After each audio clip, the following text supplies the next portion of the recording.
மிக மிக மிக முக்கியமான ஒரு காலகட்டத்தில் நாம் இருக்கிறோம். நான் ஏன் இதை இவ்வளோ அழுத்தமாக சொல்கிறேன் அப்படின்னா,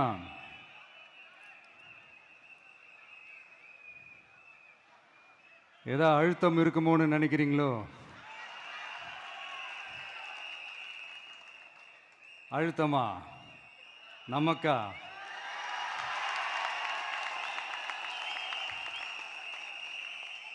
இந்த அழுத்தத்துக்கெல்லாம் அடங்கி போற ஆளா இந்த ஆளு? இந்த மூஞ்சா பார்த்தா அப்படியா தெரியுது உங்களுக்கு?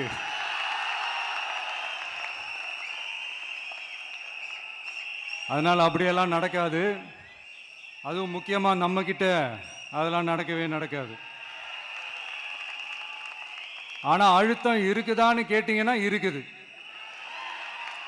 அது நான் இல்லைன்னு சொல்ல வரல. நமக்கு இல்ல, மக்களுக்கு. தமிழ்நாட்டை இதுக்கு முன்னாடி ஆண்டவங்களும் சரி பாஜகவுக்கு அடிமையாக தான் இருந்திருக்கிறாங்க. ஸோ அவங்கள நம்பியும் ஒரு பிரயோஜனமும் இல்லை. இப்போ ஆண்டுகிட்டு இருக்கிற இந்த திமுக அரசாச்சும் நமக்கு ஏதாவது செய்வாங்கன்னு பார்த்தா இவங்களும் அவங்கள மாதிரியே தான். இன்னும் சொல்ல போனால் ஒரு படி மேலே, இன்னும் மோசம். அவங்களாச்சும் நேரடியாக சரண்டர் ஆகி இருப்பாங்க, இவங்க மறைமுகமாக சரண்டர் ஆகி இருக்கிறாங்க. அவ்வளோதான் வித்தியாசம். அதனால நீங்க பார்த்தீங்கன்னா அவங்களோட அந்த வேஷம் கலைஞ்சிடக்கூடாதுன்றதுக்காக இந்த கலரா கவர்ச்சிகரமான இந்த அறிவிப்புகள்லாம் வெளியிடுறாங்க. நோட்டீஸ் பண்ணியிருப்பீங்கன்னு நினைக்கிறேன்.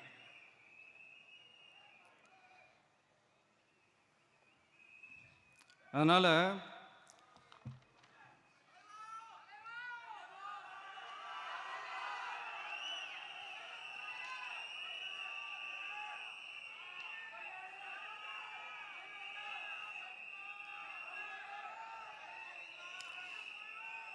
ஸோ இவங்க எல்லாரும் இப்படியே இருக்கிறாங்களே, நமக்காக உண்மையாக உழைக்கிறதுக்கு யாராச்சும் வந்துட மாட்டாங்களா அப்படின்னு மக்கள் ஒரு விதமான அதை வெளியில் சொல்ல முடியாத ஒரு அழுத்தத்தில் இருக்கிற நேரம் இது.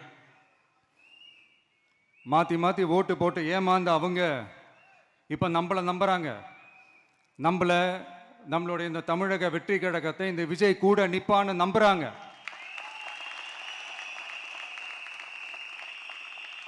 நம்மளை நம்புறவங்களுக்காக நாம நம்பிக்கையோடு இருக்கணும்ல. அப்படின்னா இது முக்கியமான, மிக மிக மிக முக்கியமான ஒரு காலகட்டம் தானே. அதனாலதான் அவ்வளோ அழுத்தமா நான் சொன்னேன். இந்த தேர்தல், இந்த கூட்டணி, இதெல்லாம் பத்தி நிறைய இந்த ஹேஷியங்கள் ஜோஷியங்கள் எல்லாம் நடந்துகிட்டு இருக்கு இல்லையா? என்னப்பா இந்த விஜய் இப்பதான் வந்திருக்கிறாரு, இவர் கூடலாம் யார் வரப்போகிறா, அவங்க வரமாட்டாங்க, இவங்க வரமாட்டாங்க, அப்படி இப்படின்ட்டு நம்மளை பற்றி ஒரு அண்டர் எஸ்டிமேட் பண்ணிகிட்டு இருக்காங்களே. அதுனா நமக்கு புதுசாக என்ன? 30 வருஷமாக நம்மளை அண்டர் எஸ்டிமேட் பண்ணிட்டு தான் இருக்கிறாங்க. ஆனால் மக்கள் கரெக்டாக நம்மளை எஸ்டிமேட் பண்ணி ரொம்ப அழகாக, ரொம்ப அக்கறையாக, ரொம்ப தெளிவாக, ரொம்ப தீர்க்கமாக நமக்குன்னு ஒரு இடத்த கொடுத்துருக்குறாங்கல்ல. எப்படி? என் கேரியரின் உச்சமான ஒரு இடத்த கொடுத்துருக்குறாங்கல்ல. அதை இந்த நாடே பார்த்துக்கிட்டு இருக்குல்ல.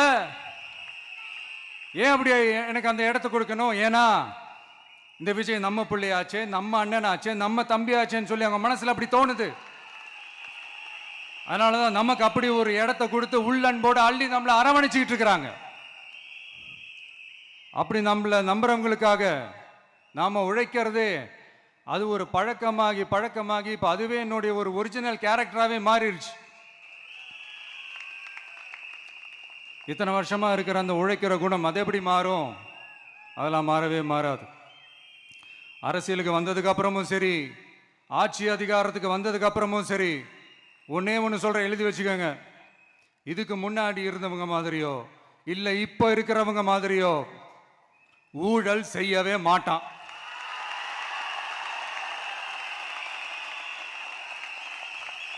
ஒரு பைசா தொட மாட்டான். எனக்கு அது அவசியமே இல்லை. புரிஞ்சுங்களா உங்களுக்கு? எனக்கு அதை தொட வேண்டிய அவசியமே இல்லை.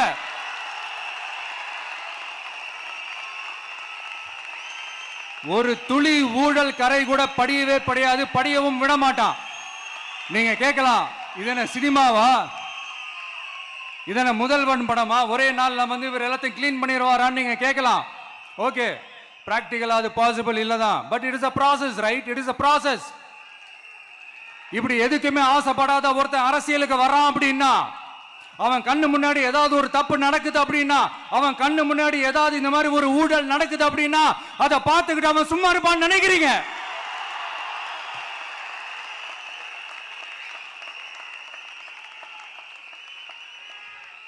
அதனால இந்த தீய சக்தியா இருக்கட்டும், இந்த ஊழல் சக்தியா இருக்கட்டும், ரெண்டு பேரும் தமிழ்நாட்டை ஆண்டவை கூடாது. அப்படிப்பட்ட இந்த கட்சிகளை உண்மையா தில்லா எதிர்க்கிற அந்த கட்ஸும் கெத்தும் நம்ம கிட்ட மட்டும்தான் இருக்கு.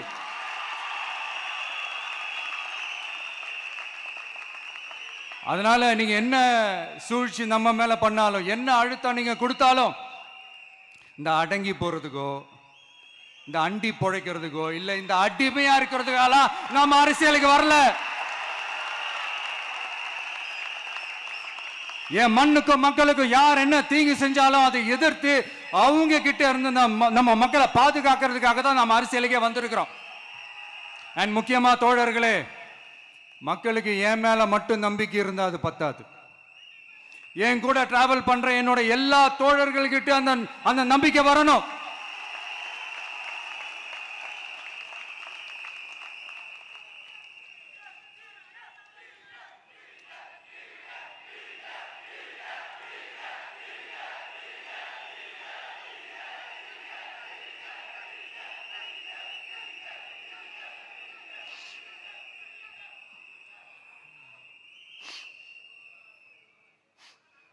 அந்த நம்பிக்கை இல்லைன்னு நான் சொல்ல வரல, இருக்குது. ஆனா அதை தொடர்ந்து இருக்கிற மாதிரி நீங்க எல்லாம் நடந்துக்கணும். தப்பு பண்ண யாரா இருந்தாலும் தப்பிக்கவே முடியாதுன்ற அந்த ஒரு பயம் இருக்கணும். எல்லாரும் உங்களை தான் கேட்கிறேன், எல்லாரும் உண்மையா உழைப்பீங்கல்ல?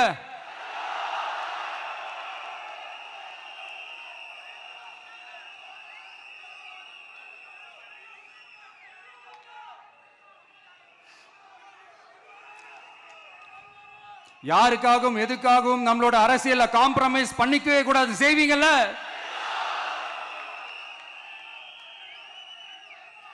அண்ட் தயவு செஞ்சு எல்லாரும் கொஞ்சம் ஒற்றுமையா இருந்து சேர்ந்து உழைச்சி ஜெயிப்பீங்கல்ல? சரி, நமக்காக நம்ம மக்கள் கண்டிப்பா ஓட்டு போட்டு ஜெயிக்க வைப்பாங்க, அதுல எந்த மாற்று கருத்துமே கிடையாது. அப்படி ஜெயிக்கிறதுக்காக நாம் என்ன செய்ய போறோம்? மக்களிடம்னு செல்னு அறிஞர் அண்ணா அவர்கள் சொன்னதை ரொம்ப டீப்பாக சின்சியராக அடாப்ட் பண்ணுறதோட மட்டும் இல்லாமல் நம்மளோட அரசியலில் அதை செயல்படுத்தணும். அதுதான் முக்கியம். ஏன்னா இப்போ அரசியல் இருக்கிறவங்க அண்ணாவை மறந்துட்டாங்க. அண்ணா ஆரம்பித்த கட்சியும் அண்ணாவை மறந்து சுயநலமாக மாதிரி பல வருஷம் ஆச்சு. அண்ணா பேரில் இருக்கிற கட்சியும் அவரை மறந்து பல வருஷம் ஆச்சு. ஆனால் நாம அவரை மறந்துடக்கூடாது. மக்கள்கிட்ட போகணும், மக்களோட மக்களாகவே இருக்கணும், மக்களுக்காகவே இருக்கணும். அதுக்காக நாம் என்ன செய்ய போகிறோம், என்னெல்லாம் செய்ய போகிறோம், அதுக்காக தான் இந்த மீட்டிங். ஆரம்பிக்கலாமா?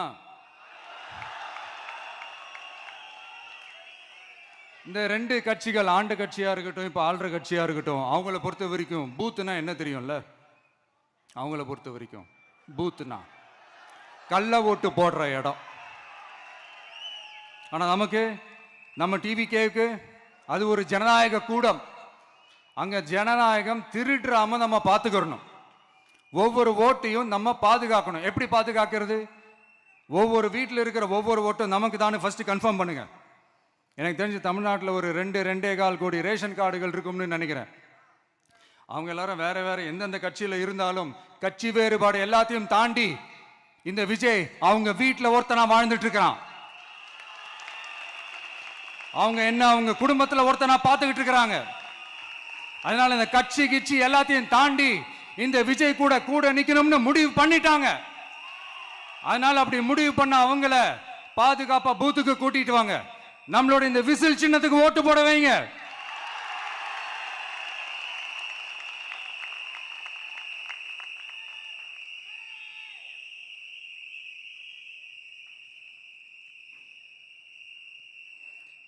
ஒன்றியம், நகரம், பேரூர், பகுதி, கிளைன்னு இங்க வந்திருக்கிற நம்மள எல்லார் நிர்வாகிகளும் தான் நம்ம கட்சியினுடைய ஆணி வேர்.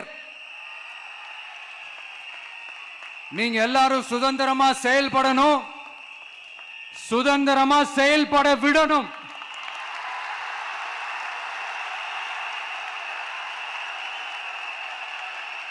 நீங்க ஒவ்வொருத்தரும் எனக்கு முக்கியம்.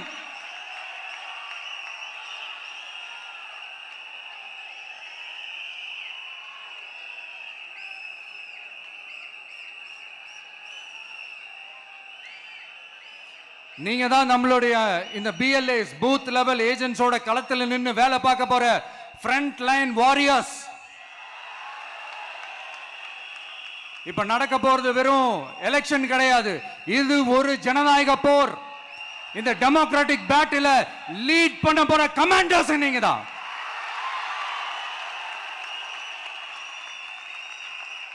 நான் ஏன் இது எவ்வளவு ஸ்ட்ரெஸ் பண்ணி சொல்றேன் அப்படின்னா,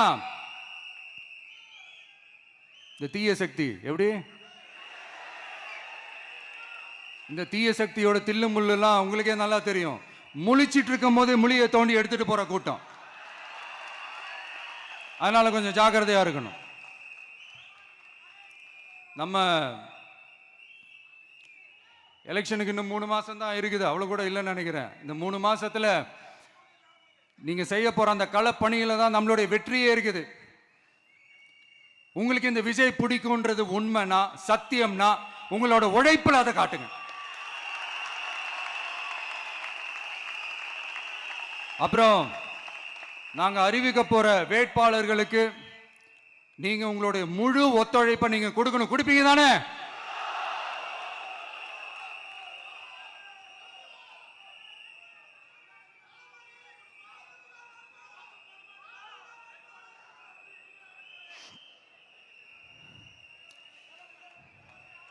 உங்க எல்லாரையும் ஒரு எனர்ஜைஸ் பண்ற மாதிரி உண்மையா நடந்த ஒரு கதை ஒன்று சொல்றேன்.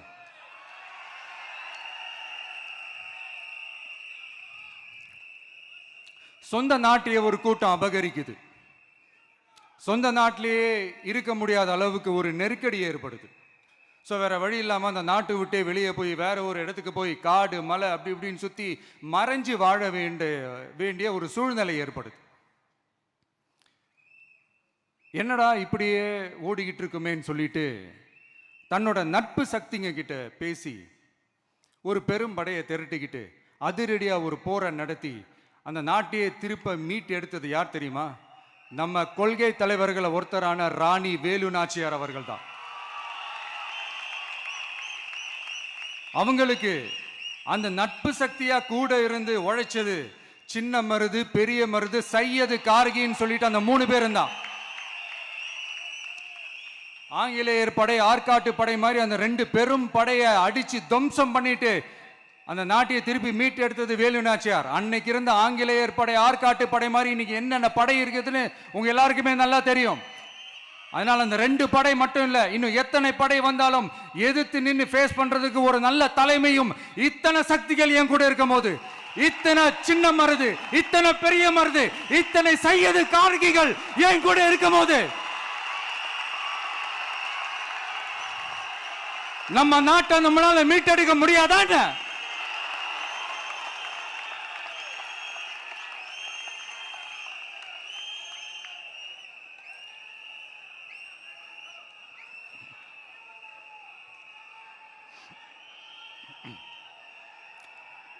அதுவும் இந்த படை, நம்மளுடைய இந்த டிவிகே படை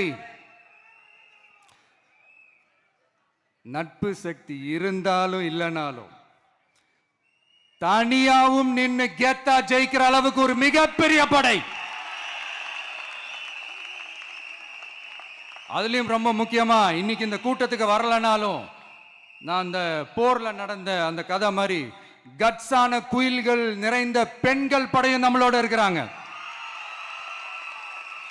அந்த பெண்கள் படையை பார்த்துதான் அரசியல் அரங்கமே அதிர்ந்து போயிருக்குது. அதனால எல்லாரும் ஒரு நிமிஷம் எனக்காக எந்திரிச்சு நில்லுங்களேன் ப்ளீஸ். நான் சொல்றதை கொஞ்சம் ரிப்பீட் பண்ணுங்க. இந்த 2026 சட்டமன்ற தேர்தல்ல நாம எல்லாரும் உண்மையாக உழைப்போம், சத்தியமாக உழைப்போம், உறுதியாக உழைப்போம், ஒற்றுமையாக உழைப்போம். தேங்க்யூ. Please sit down.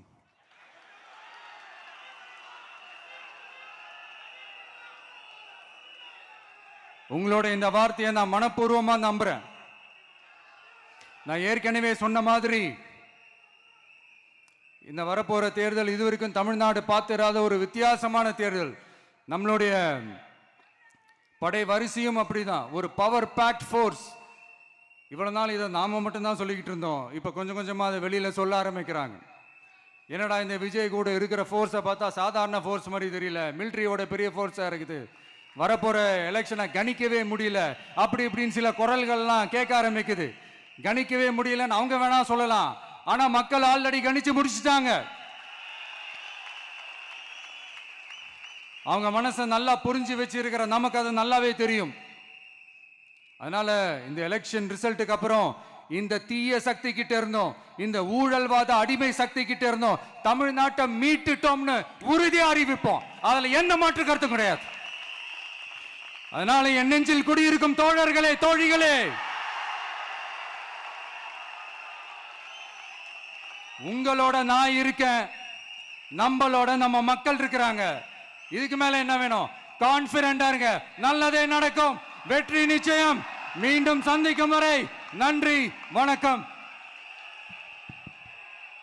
தமிழக வெற்றி கழகத்தின் வெற்றி தலைவர், தர்மத்தாயின் தவ புதல்வன், தலைவரின் பொற்கரங்களால் ப்ளீஸ் சார், ப்ளீஸ் சார்.